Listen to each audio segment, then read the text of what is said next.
सबको नमस्कार। तो आज हम लोग जो सेमिनार का जो लास्ट टॉपिक है ब्रह्म सद्भाव, उसके बारे में चर्चा करेंगे। हम लोगों की साधना ब्रह्म की ही साधना है और हम लोग ब्रह्म का ही भाव बार बार लेते हैं साधना में। इसलिए ब्रह्म क्या है, ब्रह्म सद्भाव क्या है, इसके बारे में हम लोग जानते हैं, क्योंकि जो हम लोगों का जीवन का लक्ष्य है और जिसका हम लोग रोज़ जो उसके तरफ हम लोग आगे बढ़ते हैं, उसके बारे में जानना चाहिए। तो बाबा हम लोग का जो आनंद सूत्रम है, आनंद सूत्रम का जो पहला चैप्टर है, उसी में ब्रह्म के बारे में बढ़िया से बाबा बताते हैं। और बाबा बोलते हैं शिव सत्यात्मकम ब्रह्म। जो शिव है उसको थोड़ा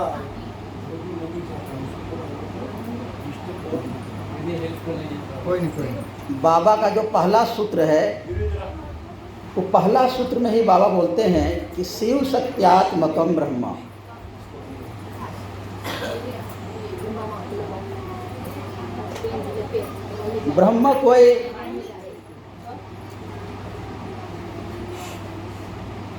ब्रह्म का कोई अपना कोई सिंगुलर एंटिटी नहीं होता है, शक्ति के साथ मिलकर के ही उसका अस्तित्व है।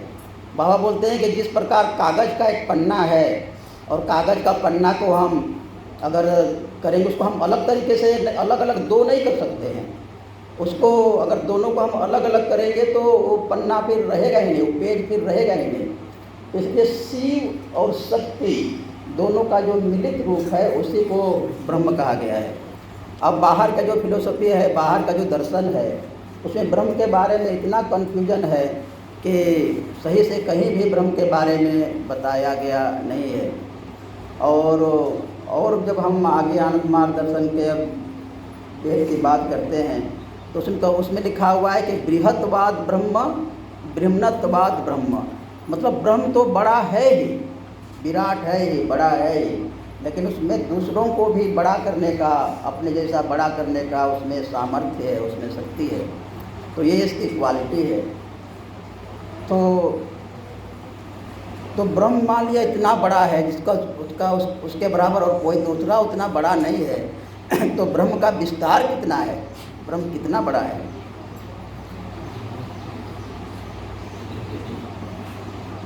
तो अभी हम लोग का कीर्तन हुआ, अखंड कीर्तन, उसके बाद जो हम लोगों ने स्वाध्याय पढ़ा, और उस स्वाध्याय में कहा गया कि ब्रह्म का जो विस्तार है वो पूरा जहाँ तक हम लोग की नज़र जाती है और जहाँ तक हम लोग की नज़र नहीं जा पाती है, वो सारा ब्रह्म का ही विस्तार है।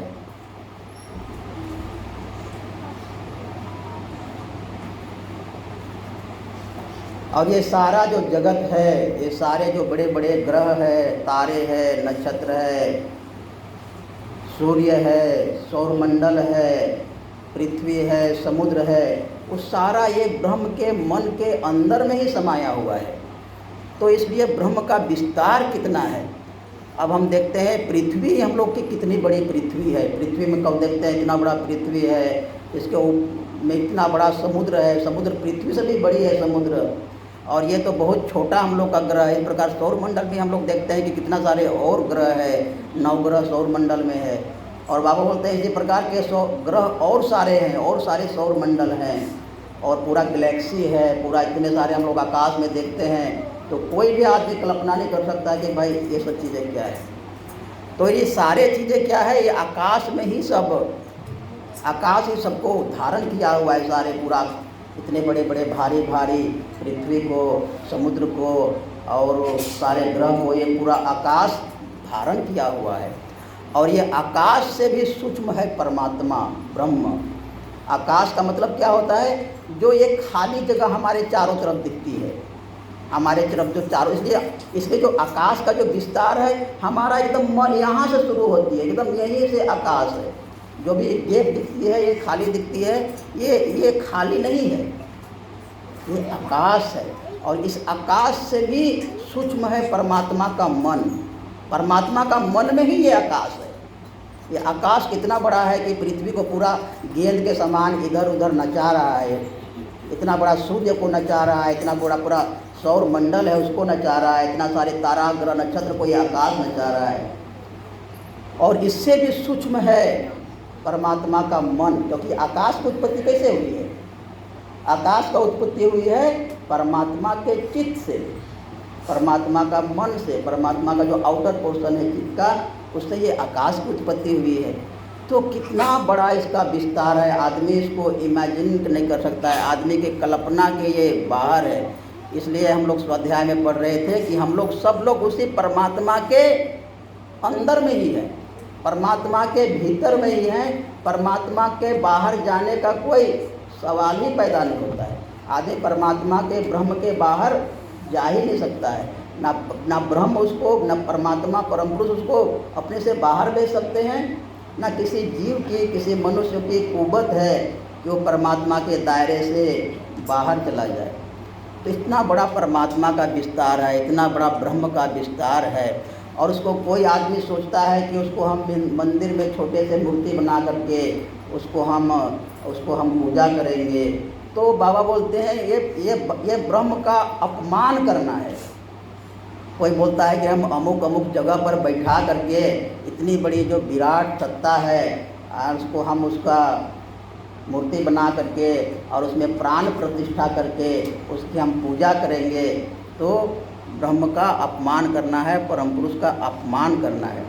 तो परम पुरुष की तुलना केवल परम पुरुष से ही हो सकती है, दूसरा किसी से नहीं हो सकती है।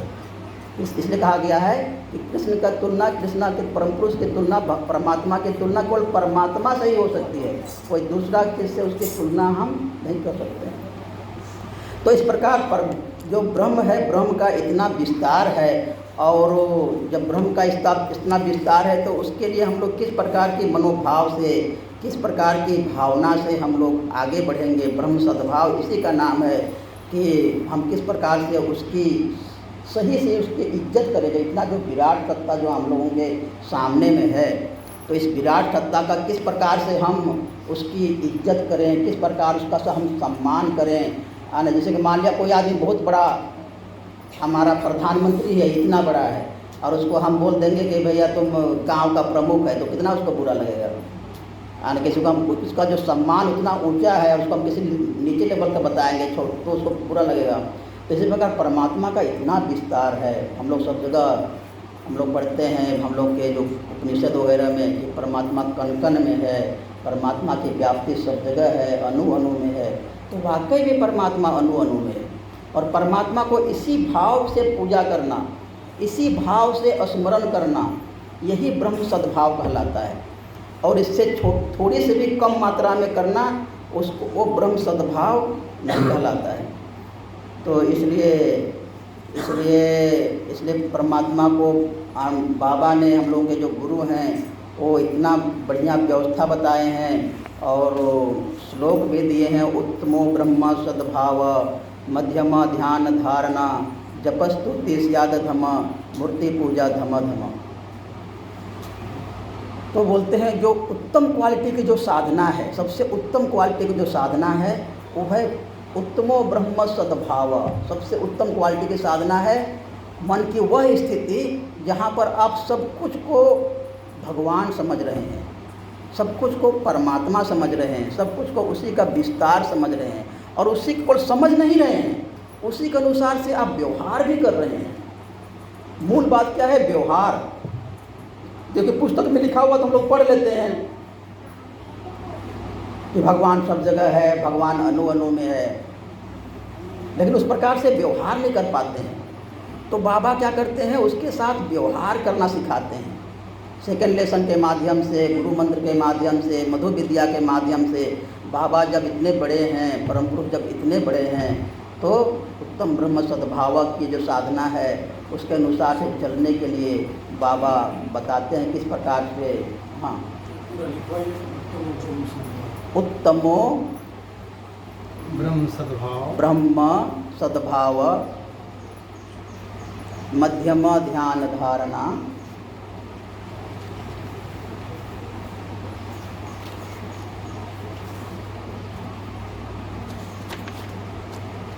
जपस्तुति स्याद धम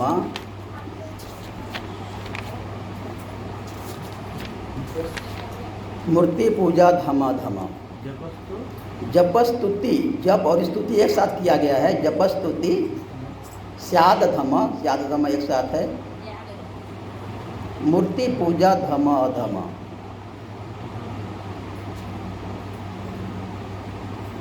तो है उत्तमो ब्रह्म सद्भाव। इसका मतलब है जो ब्रह्म इतना विराट है, इसका विस्तार है, इसका हम पूजा किस प्रकार से करें, इसका हम ध्यान किस प्रकार से करें, इसके साथ हम किस प्रकार से संबंध बनाएं, इसके साथ हम किस प्रकार अपना प्रेम बढ़ाएं, इसके साथ किस प्रकार हम अपना आत्मीयता बढ़ाएं। तो ये ब्रह्म सद्भाव की साधना हम लोगों को सिखाता है। और दूसरा में क्या बोलते हैं, मध्यम ध्यान धारणा। जो उससे जो ब्रह्म सद्भाव से जो नीचे कैटेगरी की साधना है वो ध्यान धारणा है। मध्यम ध्यान धारणा जो हम लोग धारणा करते हैं, ध्यान करते हैं ना, उससे नीचे कैटेगरी की साधना है। और जप स्तुति, जप को अगर करते हैं लोग, राम राम राम राम माला फेर रहे हैं, शिव शिव शिव, वो उससे नीचे कैटेगरी की साधना है। जप स्तुति, स्तुति का मतलब गुणगान कर रहे हैं, परमात्मा का जो गुणगान कर रहे हैं, उसको स्तुति कर रहे हैं, उसकी बखान कर रहे हैं, जप कर रहे हैं, स्तुति कर रहे हैं। यह क्या है, ध्यान धारणा से भी नीचे कैटेगरी की साधना है। और मूर्ति पूजा धम अधम। मूर्ति पूजा क्या है, सबसे नीचे से भी निचला स्तर का है। मूर्ति पूजा धम अधम, अधम का मतलब होता है सबसे नीचे कैटेगरी की साधना है। अब जो सबसे नीचे कैटेगरी की साधना है यही अभी सबसे ऊपर हो गई है ना।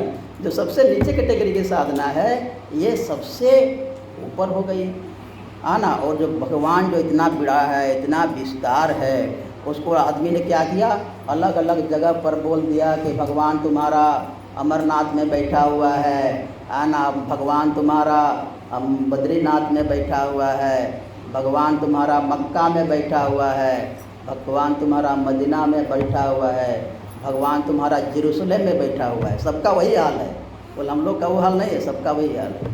वही बोल रहा है कि भगवान कहीं गंगा में डुबकी लगाया हुआ है, वहाँ डुबकी तुम भी लगाओ।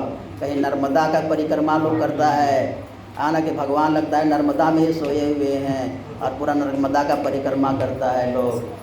तो इसलिए क्या है, भगवान की जो इस प्रकार जो अलग अलग जगह पर बांध करके उनको रखा गया है खंड खंड रूप में, और जो ब्रह्म सद्भाव की जो बात है वहाँ पर कहीं दिखती ही नहीं, कहीं होती ही नहीं है। तो इस प्रकार की साधना का भी बोलबाला है और ब्रह्म सद्भाव कहीं पर भी नहीं है। तो जैसे मान लिया कोई आदमी मूर्ति पूजा करता है, मंदिर में जाकर के मूर्ति पूजा करता है, तो उस साधना में क्या त्रुटि है?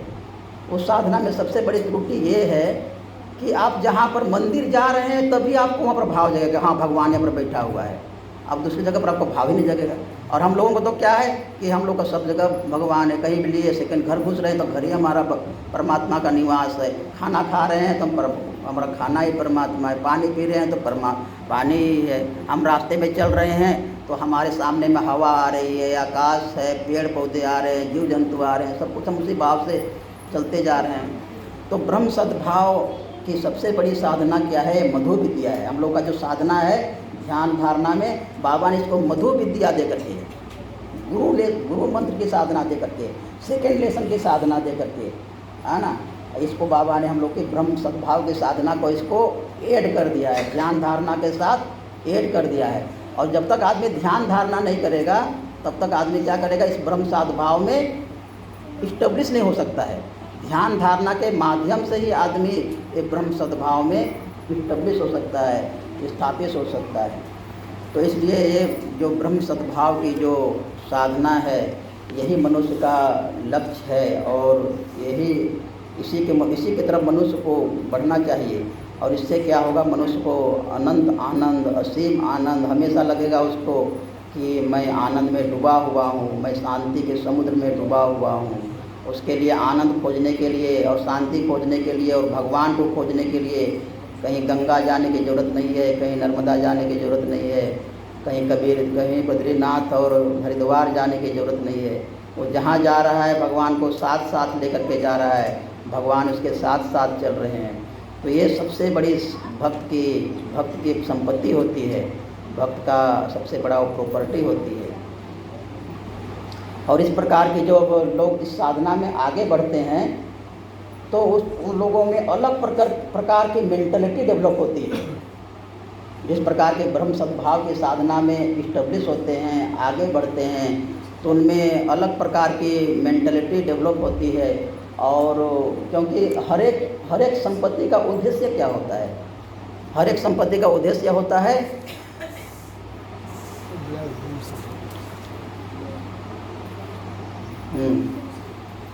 हर एक संपत्ति का उद्देश्य होता है कि हाँ दो में के अंदर भाव हो, वो अच्छा। पूरा नहीं है। हाँ हाँ दो में भाव लगाइए, हाँ हाँ हाँ ठीक सही बोले आप। या नहीं तो पहले दो देके दो को काट के हाफ कर दो। हाँ सबसे बढ़िया वही है, दो पूरा लिख करके उसके नीचे में वो लगा दीजिए। हो गया हुआ हो गया थोड़ा सा मैं कर देता बैठिए।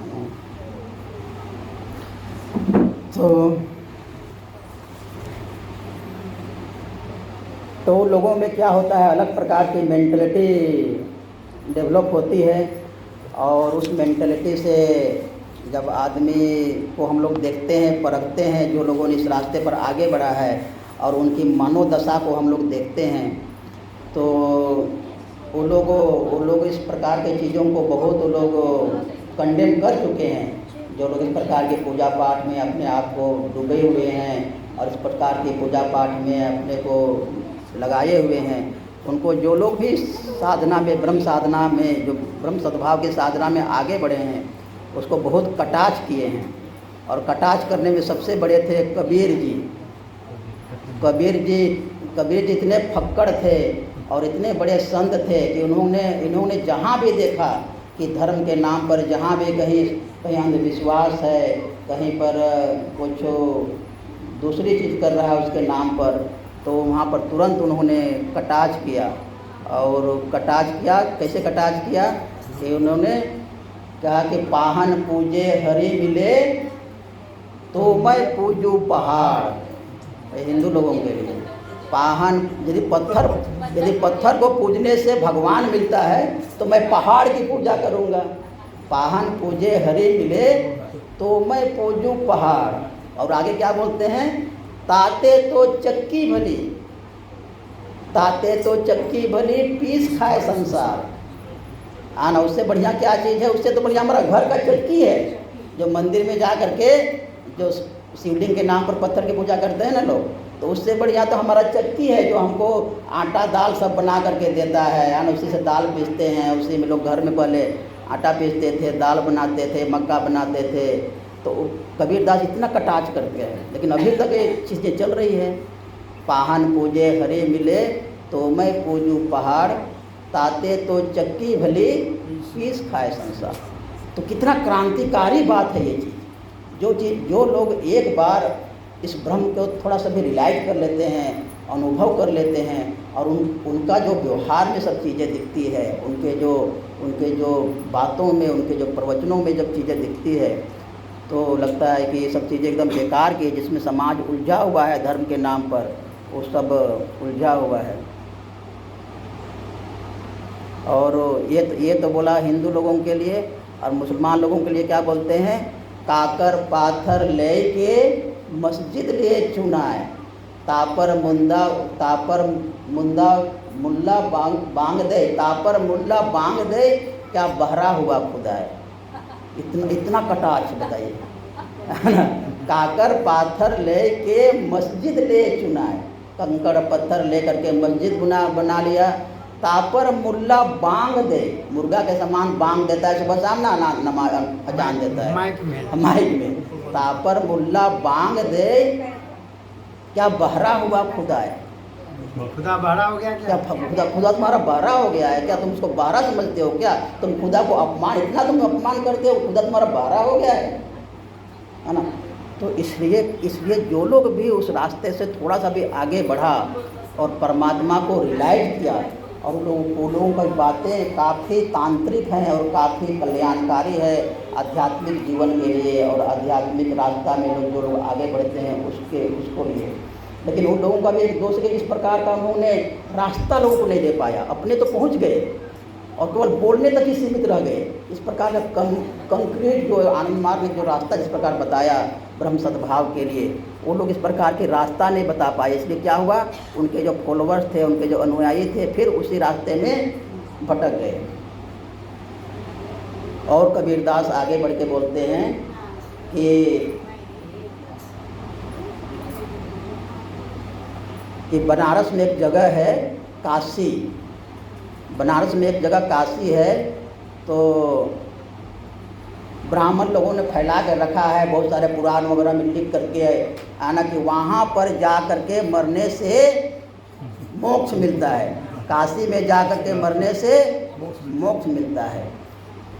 और वहीं पर बगल में लगभग 4-5 किलोमीटर दूर में एक और जगह बना कर रखा है और बोलता है कि यहाँ पर जा करके मरने से नरक मिलता है। उस जगह का नाम है मेहर ना मैहर, ऐसा कुछ नाम है। हाँ, बनारस में भी वो जगह है ना। तो इसीलिए क्या हुआ कि भाई लोगों को स्वर्ग जाना है, जीवन में कुछ भी किया, कितना भी गलत किया, कुछ भी काम किया, मरने के बाद तो सबको स्वर्ग जाना है। तो बहुत सारे बूढ़ा जब हो गए तो पैसा है तो जाकर के वहीं पर अपना डेरा डंडा लगा लिए, है ना। तो और वहीं जाकर के अपना शरीर छोड़ रहे हैं। अब कितना आदमी भाई काशी में जाए, कितना आदमी मरे, अब सबका जाना तो संभव नहीं है। काशी में जाके हाँ, अब सबका तो जाना संभव नहीं है। तो चलो नहीं जा पाते तो मरने के बाद कम से कम हड्डी को ही वहाँ पर डाल दें, है ना। हड्डी को बोलते हैं अस्थि विसर्जन बोलते हैं, है ना। अस्थि को ही विसर्जन कर दे तो कम से कम तर जाएगा, आना मोक्ष मिल जाएगा। इस प्रकार की बातें लोगों ने फैलाया है। तो कबीरदास इस बात को काटने के लिए, जब कबीरदास की अंतिम समय आया, मृत्यु का सही समय पर आया, तो वो काशी नहीं गए, वो गए मेहर, जहाँ मरने से नरक मिलता है। बोलना कि मैं यहीं मरूंगा, हमारा खुदा यदि बलवान होगा तो हमको यहीं से स्वर्ग ले जाएगा। हमारे खुदा को मैं इतना भजना किया हूँ, इतना प्रेम किया हूँ, इतना याद किया हूँ जीवन पर, यदि हमारा खुदा हमसे प्रेम करता है तो हमको इसी मैहर से हमको स्वर्ग ले जाएगा। और वो वहीं मरे हो। इतना क्रांतिकारी उनका विचार, इतना मतलब कि जो समाज में जो तथाकथित जो इस्टेब्लिश चीज़ें हैं, धर्म के नाम पर शोषण का जो, उस सबको हटाने के लिए कबीरदास एक ज्वलंत मतलब कि बातों को उठाते थे। और उनकी जो सखियाँ को पढ़ेंगे तो वाकई में साधक लोगों को उनकी बातों को पढ़ना चाहिए, जानना चाहिए, समझना चाहिए। तो इसलिए इन लोगों ने काफ़ी काम किया है और काफ़ी जो सही साधक है और ब्रह्म सद्भाव की बातों के लिए भी काफ़ी लोगों ने बात उठाई है ना। तो इसी प्रकार नानक भी थे, नानक भी इसी प्रकार थे। और नानक को भी जब रियलाइजेशन हुआ, ब्रह्म सद्भाव की जब बात में इस्टेब्लिश हुए नानक, तो नानक एक बार घूम रहे थे, उनको रियलाइजेशन होने के बाद से भ्रमण कर रहे थे। और भ्रमण करते करते क्या हुआ, एक बार शाम हो गई तो कहीं पर मस्जिद के बाहर में वो रुक गए, बाहर में रुक गए मस्जिद के बाहर में। और उनका सो गए, लेट गए, अपना चादर बिछाए और लेट गए। और लेटने के दरमियान क्या हुआ, अपना पैर को मस्जिद की तरफ हो गया, उनका पैर अपना मस्जिद की तरफ किया और माथा दूसरी तरफ किया। वहाँ मुल्ला आया और बोल रहा है कि अरे कैसा पापी आदमी है, आना देखता भी नहीं है, इधर मस्जिद है और इधर अल्लाह का घर है, आना इधर ही अपना पैर रखा हुआ है, कितना पापी है, तो नरक जाएगा। तो कबीरदास नानक तो पूरा पहुँचे हुए संत थे, उन्होंने कहा कि मैं बहुत थका मंदा हुआ हूँ, बहुत थका हूँ, यदि तुम ऐसा कर सकते हो तो कर दो, जिधर तुम्हारा अल्लाह नहीं है उधर ही तुम कर दो मेरा पैर। तो करने लगा पैर को जिधर दूसरी तरफ। तो लोग बोलते हैं लिखी हुई पुस्तकों में, जिधर वो पैर घुमाए उधर ही उसका मस्जिद घूम जाए।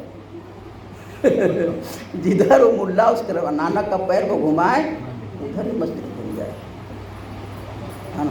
तो इस प्रकार से लोगों ने काफ़ी काम किया है, काफ़ी इनके विचार क्रांतिकारी विचार है ना। और हमारे एक ऋषि हुए हैं, बहुत पहुँचे हुए ऋषि, फक्कड़ ऋषि। और ये लोग फक्कड़ किस्म के होते हैं, उनके लिए राजा सामने आ जाए, चाहे रंग सामने आ जाए, चाहे बहुत बड़े धनवान सामने आ जाए, उनके लिए कोई फ़र्क नहीं पड़ता, वो अपने मस्ती में ही मस्त रहते हैं।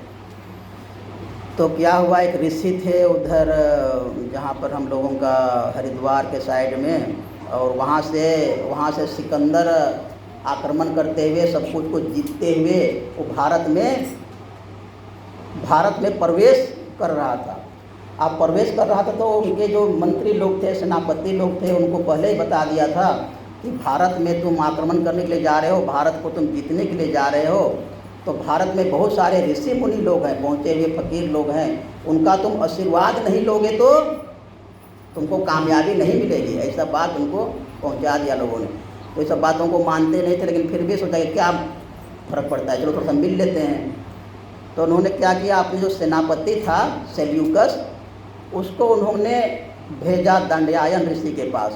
तो दंडयायन ऋषि नदी के किनारे मस्त अपना कुटिया बना करके अपना फकड़े में थे, साधना कर रहे थे, अपने मस्ती में थे।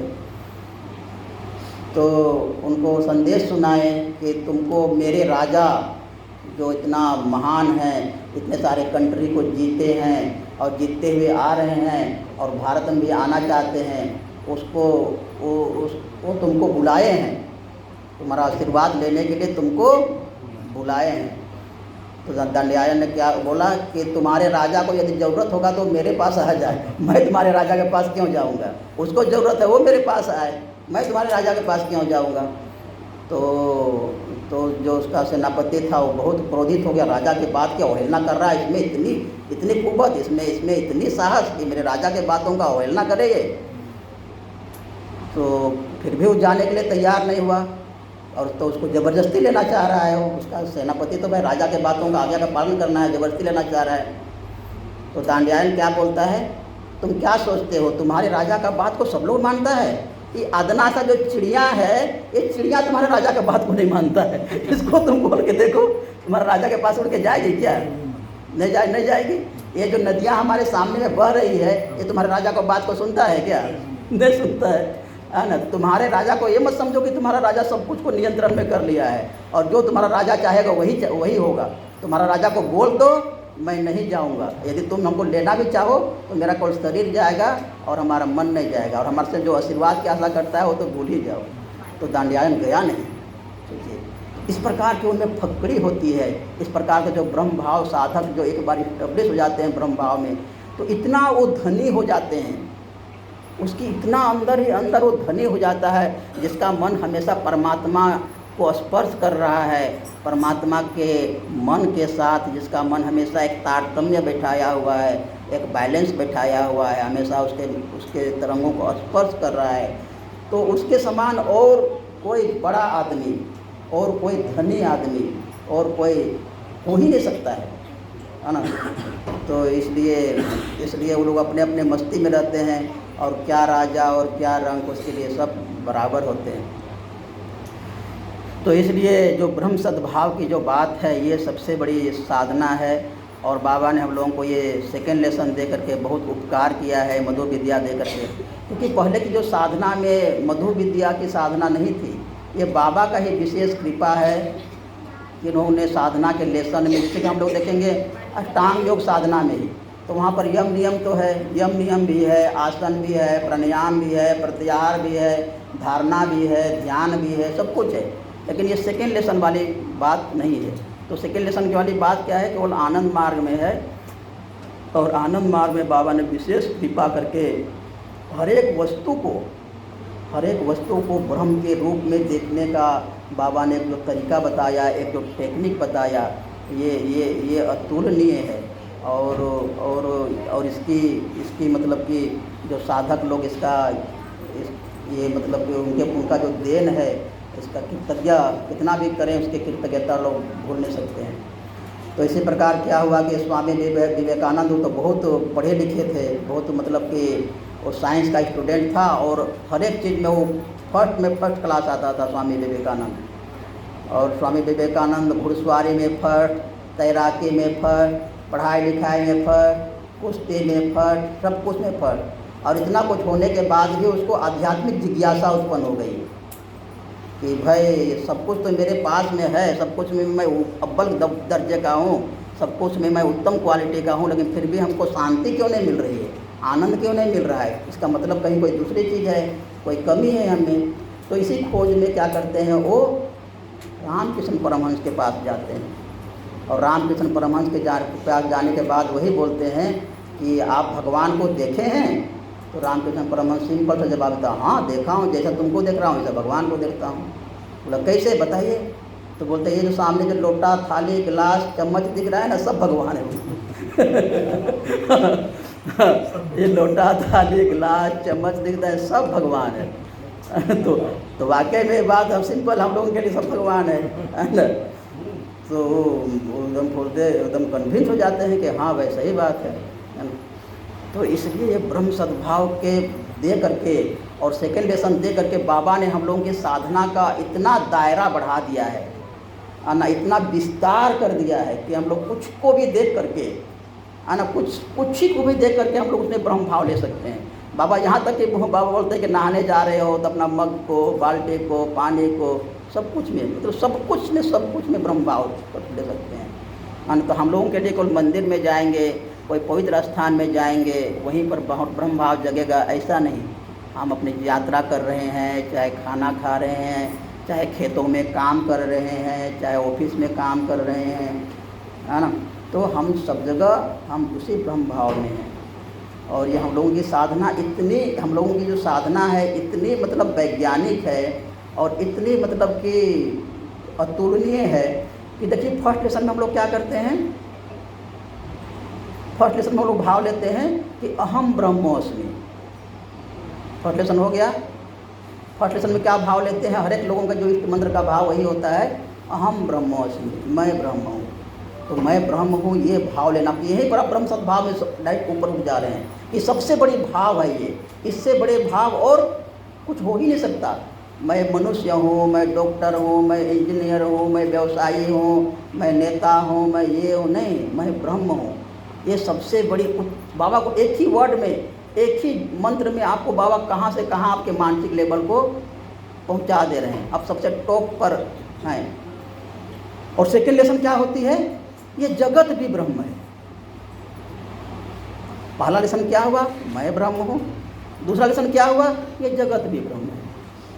तो ये कितनी बड़ी साधना है, कितनी बड़ी साधना है। तो इसलिए क्या है, ये आनंद मार्ग की साधना पूरा एकदम भक्त के जीवन में क्रांति कर देने वाली बात है। भक्त के जो मानसिक जो स्तर है, मन की जो संकीर्णता है, उसको पूरा तोड़ देती है। मन की जो गुलामी है, मन का जो छोटापन है, मन का जो संकीर्णता है, इसको पूरा तोड़ देता है आनंद मार्ग की साधना। और इसीलिए क्या है कि जो बाबा की जो साधना है ये बहुत ही उच्च कोटि की है। और सेकेंड लेसन का इसीलिए बहुत महत्व है। फिर बाबा बोलते हैं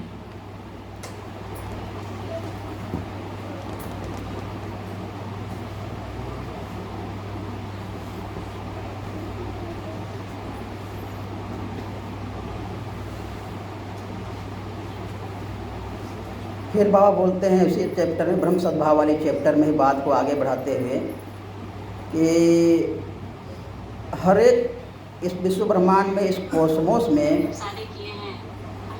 हर एक चीज़ घूम रही है, किसी न किसी को केंद्र बना करके घूम रही है। जैसे कि मान लीजिए छोटे बच्चे होते हैं, छोटे बच्चे होते हैं तो उनके सामने माँ बाप ही बड़े सबसे होते हैं, तो माँ बाप को ही केंद्र बना करके वो घूमता है छोटा बच्चा, है ना। और जो सबसे छोटा जो अणु होता है ना, वो प्रोटॉन को केंद्र बना करके वो घूमता है। इसी प्रकार जो हम लोग के जो पृथ्वी है, सूर्य को केंद्र बना करके घूम रही है। और ये सारे चीज़ क्या है, पूरा जो सब कुछ सौरमंडल सारा ये परमात्मा को केंद्र बना करके घूम रहा है। और वही सबके लक्ष्य हैं, और उसी से सबकी उत्पत्ति हुई है, और उसी में सबको मिल करके एक हो जाना है। इसलिए जब हम लोग कीर्तन करते हैं तो क्या करते हैं, हम लोग परमात्मा को बीच में स्थापित करते हैं, परम पुरुष को बीच में स्थापित करते हैं, और उसके चारों तरफ हम लोग एंटी क्लॉकवाइज घूमते हैं। और बाहर जब कीर्तन करते हैं तो लोग देखेंगे वो लोग क्लॉकवाइज घूमता है। हरे राम हरे कृष्ण करते हैं ना, तो लोगों को देखेंगे वो लोग क्लॉकवाइज घूमेंगे और हम लोग एंटी क्लॉकवाइज घूमते हैं। तो बाहर कहीं भी जाएंगे तो अब आप कीर्तन को लोग देखेंगे तो क्वेश्चन कर सकते हैं, आप लोग उल्टा क्यों घूमते हैं, आप लोगों का सब उल्टा ही होता है, लोग बोलते हैं, है ना। आप लोग और जगह जो हम जलाते हैं आदमी को तो लोग मुखाग्नि देते हैं, मुख में आग देते हैं, उसका नाम ही है मुखाग्नि। लेकिन हम लोग जो आग देते हैं तो पैर की तरफ आग देते हैं, तो उसमें भी लोग बोलता है आनंद मार के लोग उल्टा ही करता है ना। और यहाँ भी जो कीर्तन में लोग क्लॉकवाइज घूमते हैं और हम लोग एंटी क्लॉक घूमते हैं, तो वो लोग भी बोलेगा कि उल्टा ही करते हो आप लोग। तो उसको यदि सही से नहीं बताएंगे तो बोलेगा हाँ भाई। तो सही से क्या है कि ये जो परमात्मा की जो बंधनी शक्ति है, परमात्मा का जो माया का जो बंधनी शक्ति है, ये क्लॉकवाइज काम करती है। ऐसा क्लॉकवाइज काम करती है। किस प्रकार से क्लॉकवाइज करती है काम, इसको हमारे ऋषि मुनियों ने बहुत रिसर्च करके निकाला है कि आप जो स्वास्तिक देखेंगे, स्वास्तिक है ना, तो स्वास्तिक का जो मूवमेंट है वो क्लॉकवाइज है। हाँ क्लॉक है, ऐसा उल्टा नहीं है, उल्टा करेंगे तो गलत हो जाएगा। वो क्लॉकवाइज है, हाँ क्लॉकवाइज है। मतलब माया का जो बंधनी शक्ति है, बंधन करने वाली शक्ति है। तो इसको इस प्रकार से आविष्कार लोगों ने किया है स्वास्तिक का। स्वास्तिक है मतलब क्या है, वो छोटे से चीज़ में बहुत सारा चीज़ कहा गया है।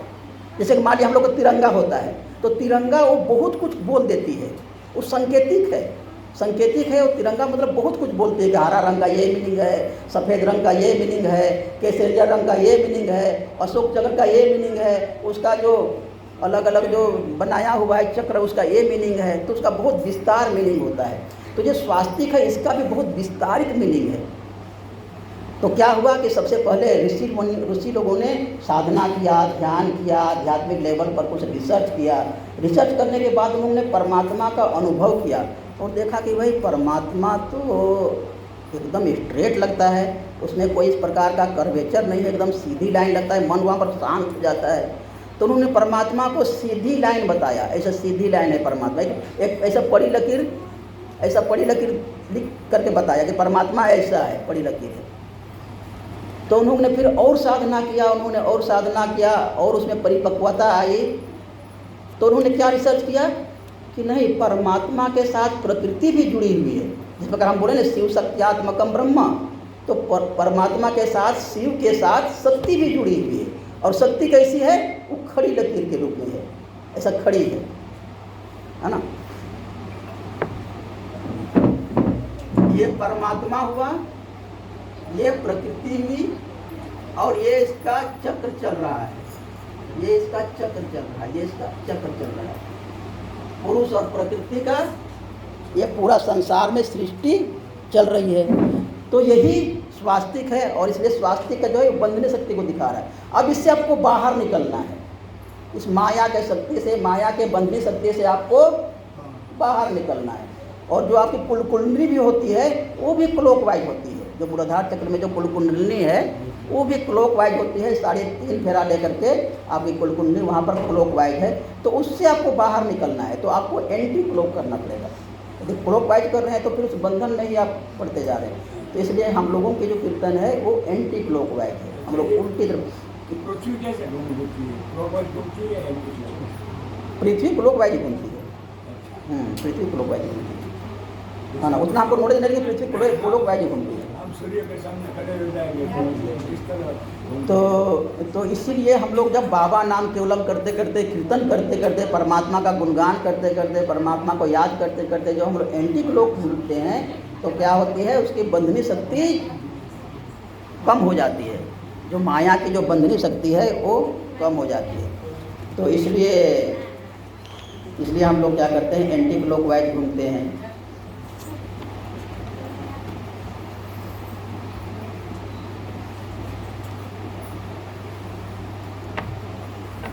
और जो इस जो पूरा कोसमोस में मनुष्य के, हम लोगों में बहुत प्रकार की शक्तियाँ काम करती है, सृष्टि में भी बहुत प्रकार की शक्ति काम करती है। तो इसमें बाबा बोलते हैं चैप्टर में कि 2 प्रकार की शक्तियाँ काम कर रही हैं। एक को बोलते हैं केंद्रानुगा शक्ति और एक को बोलते हैं केंद्रातिगा शक्ति, सेंट्रीपेटल फोर्स और सेंट्रीफ्यूगल फोर्स। ये आपको साइंस में भी मिल जाती है, सेंट्रीपेटल फोर्स और सेंट्रीफ्यूगल फोर्स साइंस की किताबों में मिलती है। तो एक जो शक्ति है वो हमेशा परमात्मा की तरफ धकेल के ले जाना चाहती है, सब कुछ को परमात्मा की तरफ आकर्षित करके सब कुछ को ले जाना चाहती है, उसको बोलते हैं सेंट्रीपेटल फोर्स। और एक जो शक्ति है वो परमात्मा से दूर करना चाहती है, सब कुछ को धकेलना चाहती है, उसको बोलते हैं केंद्रातिगा फोर्स। तो इसको हम इस प्रकार से समझते हैं कि जैसे शुरुआत में